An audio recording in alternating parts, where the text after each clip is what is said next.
2, 1.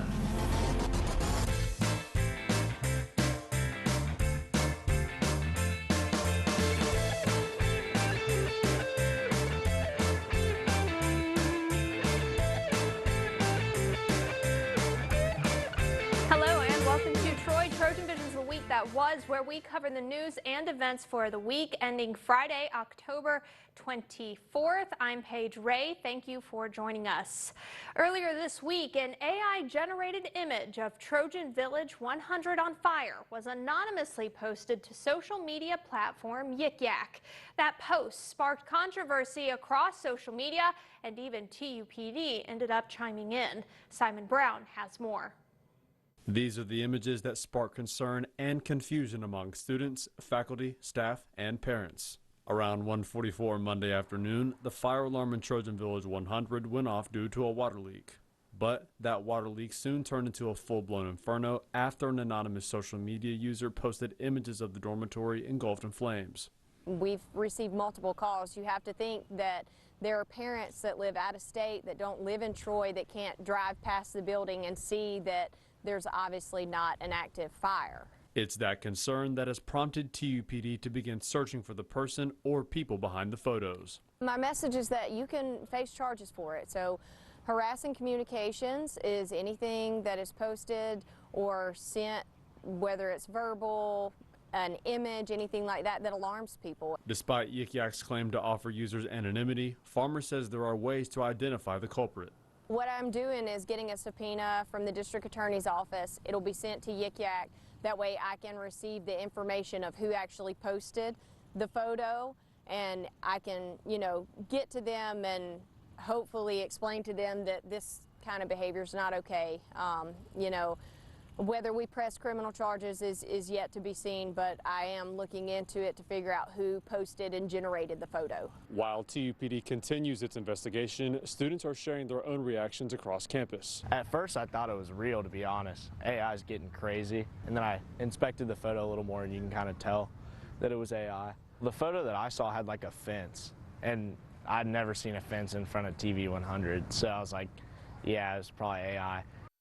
TUPD says it has identified the student behind that photo. The police department released a statement saying the student admitted to posting the images and will now be referred to student services. In the statement, TUPD also reminded students that seemingly harmless actions can cause fear and alarm. The police department also acknowledges that AI can be a great tool, but it is asking students to use it responsibly. To contact TUPD, you can call 670-3215. Monday morning, Troy University faculty and staff spent some time learning about TUPD's Run, Hide, Fight initiative. Simon Brown takes us there. It's training that one hopes they'll never need, but Troy University police say could save lives. For the next few days, Chief George Beaudry will be teaching faculty and staff how to identify, prevent, and respond to a mass attack situation. Beaudry says that having a plan is the first step toward survival.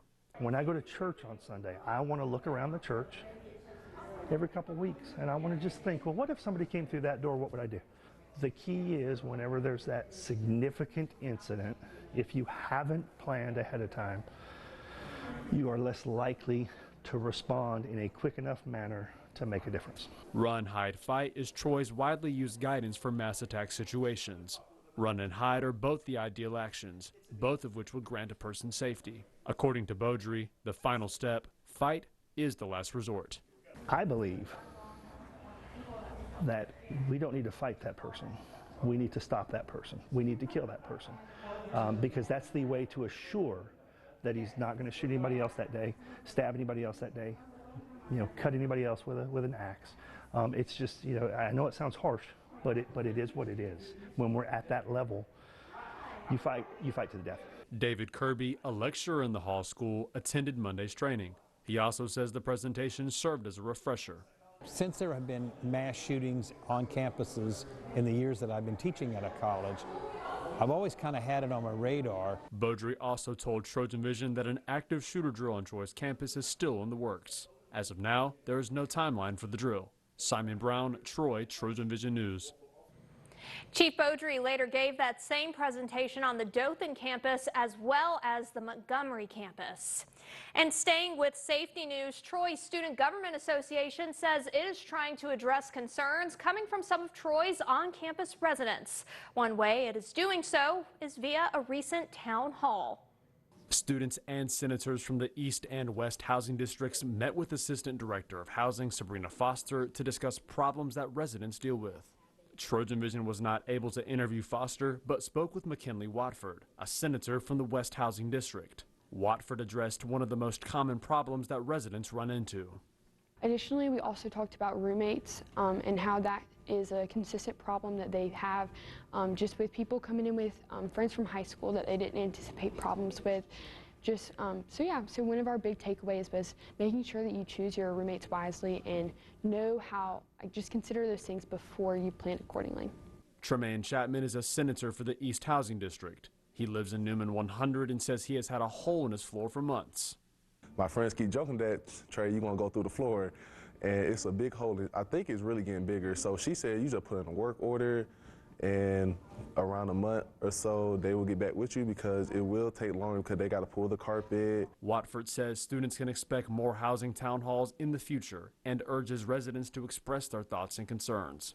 You cannot meet an expectation that's not expressed, and so if we are able to communicate what people are having problems with, we can take that to housing so that they're aware of the issue and so that they can solve it instead of people just complaining about it and nothing being done. For work orders, students can call 334-566-6300. Simon Brown, Troy, TrojanVision News. Chancellor Dr. Jack Hawkins Jr. has been named 2025 Patriot of the Year by the Mobile Bay Area Veterans Commission. Hawkins served as a U.S. Marine Corps officer during the Vietnam War. He received the Bronze Star, the Purple Heart, and a citation from the Republic of Korea Marine Corps for his service as a lieutenant and platoon leader. Hawkins later began a career in higher education, and then in 1989, he became Troy's chancellor. He's now the longest-serving chief executive of a public university in the entire nation. Under his leadership, Troy has built a national reputation as one of the country's most military-friendly universities. The Patriot of the Year recognition honors Hawkins' service, leadership, and commitment to those who serve the nation. And still to come on Troy, TrojanVision's The Week That Was. Thousands of protests occurred across the United States last weekend, including one in Montgomery. We'll tell you why after the break. It takes more than ambition to make a difference. It takes something real. It takes real work, breakthroughs and push-throughs, and an opportunity that changes everything. It takes real vision that shapes leaders, and real support that empowers you in all ways. It takes that real defining moment. That moment you could have stopped, but you didn't. It takes the real you, becoming who you were meant to be, discovering who you've always been. So everything you learn here prepares you to lead out there, to spark change, to build legacies, to make a real difference. Troy University. Always real, always Troy.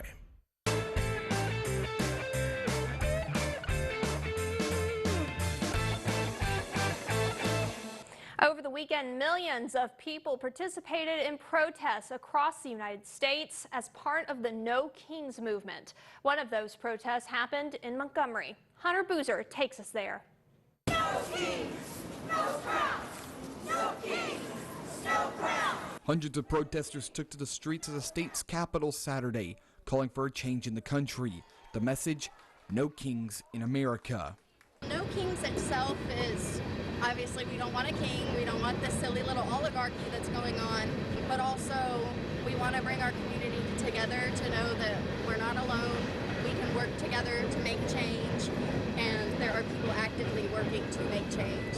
Protesters brought flags, signs, and costumes to the event to call out President Trump and his administration. However, supporters of Trump disagree with the protesters' message. According to Turning Point USA at Troy University President Caitlin Harris, Quote, I find the message of the protest to be misplaced. It's ironic to accuse President Trump of acting like a king when his actions have consistently shown leadership focused on service to the American people, not power. Many of the protesters that we talked to said they see the protest as a way to share their message against an overreaching leadership, as well as expand the movement in the Wiregrass area. Lets them know that there are people who are against what's happening and speaking truth to power. And I think it's important for everyone to see that. And hopefully people will start to see what's in front of all of our eyes right now that's going on in this country. According to the protest's organizers, over 700 participants were estimated to have attended, but say the real number is expected to be higher. Hunter Boozer, Troy, TrojanVision News. Staying with politics, Troy community members gathered Wednesday night at Academy Street High School to discuss the ongoing government shutdown, and they were joined by Alabama District 2 Representative Shamari Figures. Figures explained why voting against the Republican continuing resolution to keep the government open, and stated that he's primarily concerned about hospitals in the district losing funding as a result of the shutdown. His constituents in Troy were also able to voice their concerns, asking the congressman questions about the shutdown and what's being done in Washington, D.C. A Troy student who attended shared her experience from the event. It was really enlightening just to be able to come and engage in this experience. I've never been to, any type of event where congressmen or women is there and they're like talking about their district. And so just getting to be here and, hear about what our congressman is doing for our district was really great. Figure says he believes that shutdown will last into at least November. October is Domestic Violence Awareness Month, and Trojan Outreach is providing resources for students in an effort to end intimate partner violence. Adele Henley tells us more. According to the National Domestic Violence Hotline, over 1 in 3 women and 1 in 4 men in the United States have experienced domestic violence. It has also been reported by the National Domestic Violence Hotline that 38% of college students say they don't know how to get help if they are the victim of domestic abuse. That's why Trojan Outreach provided several resources in the case of an abusive relationship. There is a domestic violence hotline that you can contact. We have all that information here. It's online also, and then there's also a sexual assault hotline if you need that. And then if you're in imminent danger, go ahead and contact 911. Peer educators also underscored the importance of speaking up if someone is in an abusive relationship. Members gave out buttons that say, "Break the silence, stop the violence." Trojan Outreach hopes to reassure victims of domestic violence that they are not alone and that reaching out for help could be life-saving. We do want people to know that domestic violence is more common than people do think, and it's not always apparent to everybody. So if you do need help, do not fear to reach out. Adele Henley, Troy, TrojanVision News. If someone you know is experiencing domestic violence, contact the Domestic Violence Hotline or Trojan Outreach Services. As students work through the middle of the semester, some may begin experiencing higher levels of stress. Without relief, that stress can cause increased strain on students' mental health. Morgan Ely talks to a campus organization that's working to help students combat higher stress levels to improve their mental health.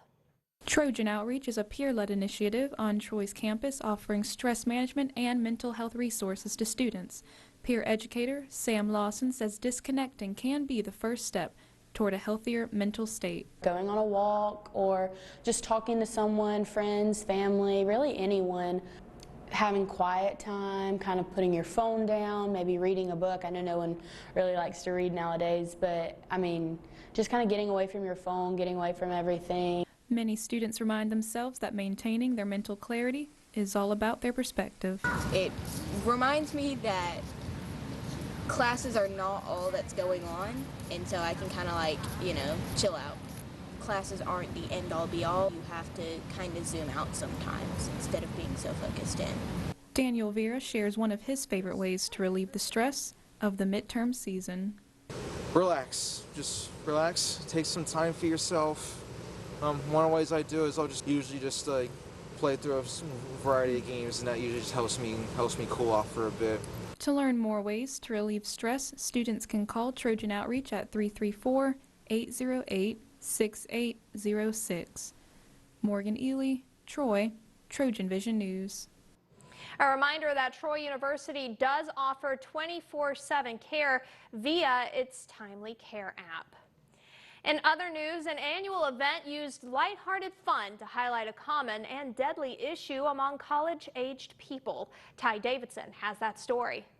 Driving drunk on campus is usually not encouraged, but Wednesday, Troy University police officers encouraged students to drive if they dared while impaired. Apparently we weren't supposed to hit the cones, and I hit like 7 of them, so yeah. Do not drink and drive because you will hit people, apparently. It was more difficult than I expected, so I will not be ever doing that. Students wore glasses that simulated increasingly higher levels of drunkenness. They were then tasked with driving a golf cart around a set of cones. One TUPD officer said the goal was to open the eyes of students to just how much even a slight buzz can affect them. A lot of times, most of the people we encounter are always like, oh, I've only had 2 drinks. It actually is pretty eye-opening to a lot of the students. You know, they can hit some of the cones, knock them over, and then they realize how dangerous this can be. TUPD also used Drive If You Dare to promote its Choose Your Ride program that offers students, especially intoxicated ones, a safer way to get home. If they call the Troy University non-emergency number, they'll dispatch one of our officers on shift, and one of them will arrive on scene as long as they have a driver's license and a student ID, and we can clarify their information. We can get them transported to like an apartment complex, a dorm on campus, and it's just a way, especially for someone who's drunk, to get back home safely. Peterson noted that underage students who are drunk and use the taxi service do have to be reported to student services. But according to TUPD Chief George Beaudry, it is unlikely that first-time offenders will be criminally prosecuted. Ty Davidson, Troy, Trojan Vision News. If you find yourself unable to drive with no way to get home, call that TUPD's non-emergency number 334-670-3215, and you can be driven home without putting yourself or others in danger. Halloween came early at Troy as students on Sorority Hill opened their doors to the community for the annual Sorority Haunted Hill event. Each October, the university's sororities and fraternities team up to host that family-friendly Halloween celebration. Children from across Troy visit each sorority house for candy, games, face painting, all free of charge. Haunted Hill has become a long-standing campus tradition, bringing together students, parents, and neighbors for a night of festive fun. Well, I'm a Troy alum, so it's really special for me to think about when I was at this event, when I was in college, and then for me to be a parent at this event. It's very special. You know, tradition is important, especially at a school like Troy. Back on campus now, 101 elite men battled it out in a friendly competition Wednesday evening. Savannah Edgar has the story. Wednesday night, 101 elite men held the Elite Feud. This event was inspired by the game show Family Feud, but had a Trojan twist. For example, Survey Says became Student Says, featuring questions about campus life and being a college student. Some of them answers, they didn't match up, and like some of them didn't make sense. But anyways, because of a forfeit, we ended up winning. Not the way I wanted to win, but we won anyways. The event was an opportunity for students to socialize and meet new friends. Elite Feud went great. Elite Feud was, very networking and very social, seeing faces I've never seen before, talking to people I never talked before. Elite Feud was just one event from Elite Week, a week of social events put on by the Elite Society. 101 elite men are teaming up with the Miss Elite Society to bring students together through networking and fun. A lot of people use that as a stepping stone for, different things, and you'll see us on campus doing such as like Pine Elite, Splash Elite, different things, different fundraisers, The vice president shared his personal story of how events like this changed his college experience for the better. Being in this thing since I was a freshman helped really change my life. I saw and met a lot of new people and a lot of new faces, made friends. I'm pretty sure that's lifelong, people that I can keep up forever. Savannah Edgar, Troy, Trojan Vision News. If you missed Elite Feud, you can swing by the Elite Tailgate this Saturday before kickoff at 7 o'clock in the Vet. Troy University's History Club holding its PowerPoint night. That fun-filled night was a great way for students to take a break from their studies. Morgan Ely has that story. Students of all majors gathered in Patterson Hall for a night of fun and relaxation. Students created PowerPoints on a variety of topics ranging from furry loved ones, the history of dance, to even wedding planning.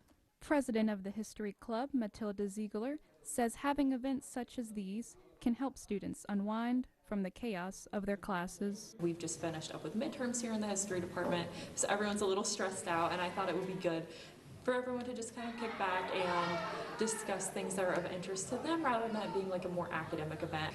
But I think that's good to have something a little more lighthearted every once in a while. Social media officer of the History Club, Maddie Whitten, presented on the person closest to her heart, her fiance. We have a pretty consistent group of members that come every time, so everybody's kind of like old friends, but it was nice to kind of catch everybody up to speed and be like, this is my ring, this is my dress.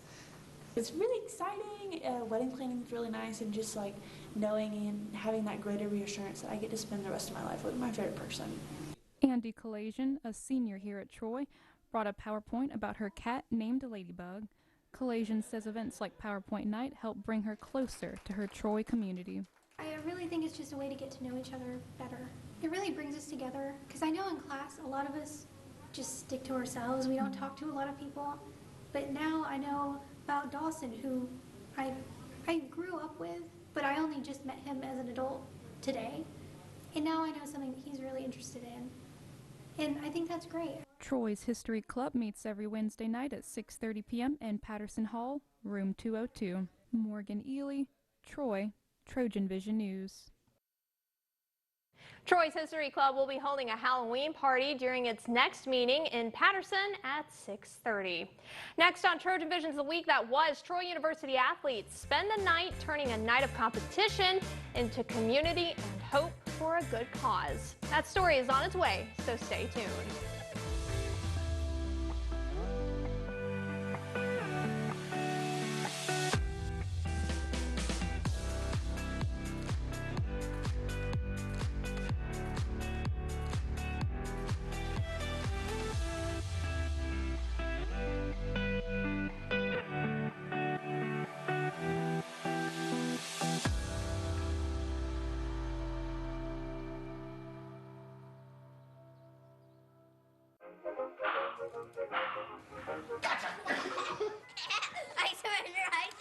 All right, pal.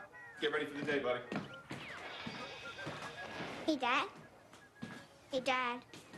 Do we have a gun? What's up? Do we have a gun?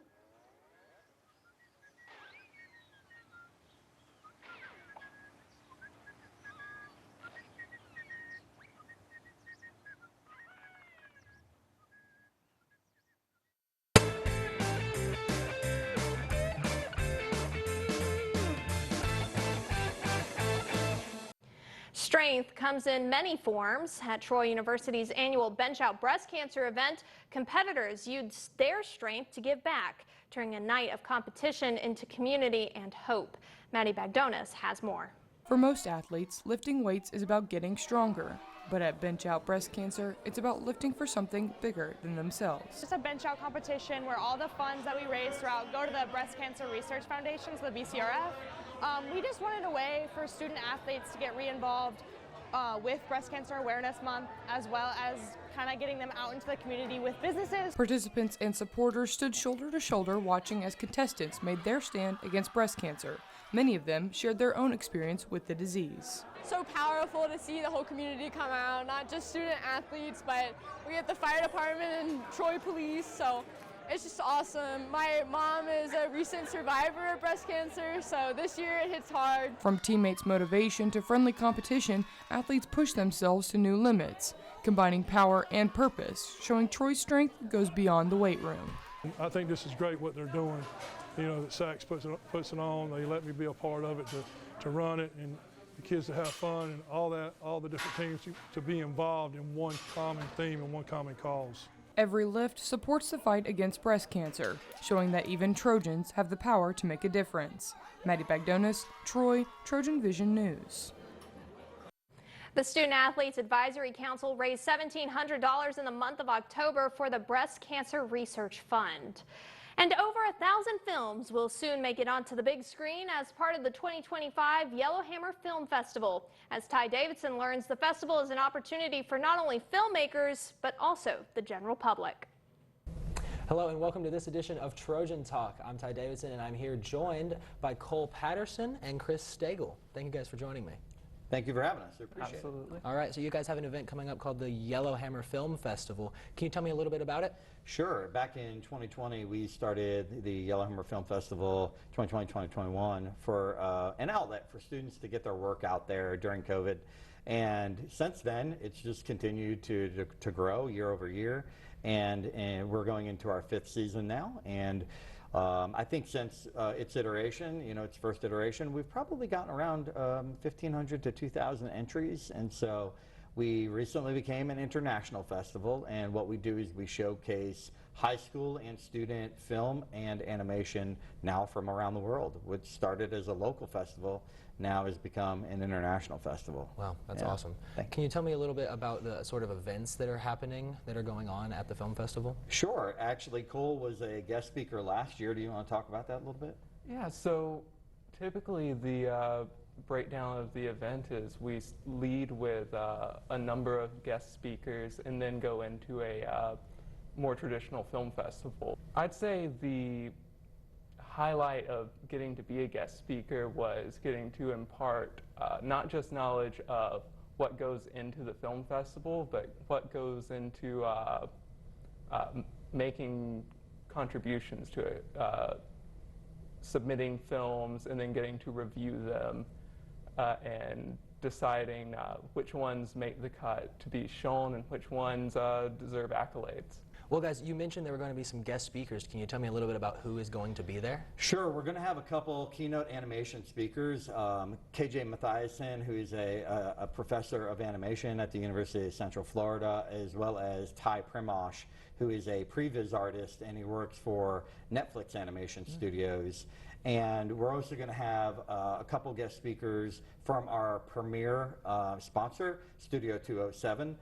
Who are local graduates. They're going to be, doing a small presentation. And then we'll also have a speaker, about 20 or 30 minutes, named Finn Joel, and she's going to be kind of talking about transitioning from college to the industry. But our keynote speaker, we're very excited to announce here today, is Chloe Scrushy. And Chloe has been an assistant editor on some really big projects. If I'm remembering right, she's been an assistant editor on music videos for Tate McRae, Nicki Minaj, Ariana Grande, Doja Cat, and SZA. Yeah, so among others. Some really, big projects out in LA. Well, before we go, can you just end where the festival is going to be? Sure. It's going to be October 29th from 3 to 9:30-ish, 9:30 in the International Arts Center here on campus. It will also be live on Zoom. And we have a Zoom link that we'll be sending out via social media and email in the next few weeks. And then leading up to the festival, we're going to be holding a 48-hour film competition. And so we'll also have those films to kind of go through and judge and to showcase those as well the night of the festival. We'll have 3 divisions. We'll have high school, college, and animation. And then our international films will be sprinkled throughout those. And then we'll have a 48 division, which also will be, throughout the night. And then we will do our award ceremony at the very end. All right, awesome. Well, thank you guys so much for joining me today. You're welcome. Thanks for having us. It's been a pleasure. And thank you for joining me on this edition of Trojan Talk. That's all the time we have for Trojan Vision's The Week That Was. To see what's happening on a daily basis, tune in to Troy Trojan Vision News at 5, 6:30, and 10:30 Monday through Friday. Also visit us anytime on our website, today.troy.edu/TrojanVision. Until next time, have a great week.